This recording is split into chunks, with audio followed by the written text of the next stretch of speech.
Hoy, ang galing-galing mo magbukas ng mangga. Yan ba almusal mo? Ha? Eto guys, meron kami konting mangga na nakakuha.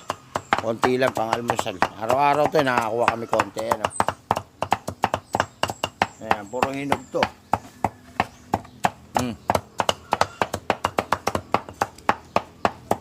Buksan mga doon, kainin mo nga isa. Kaya pala natuto magbalat ng ganyan eh.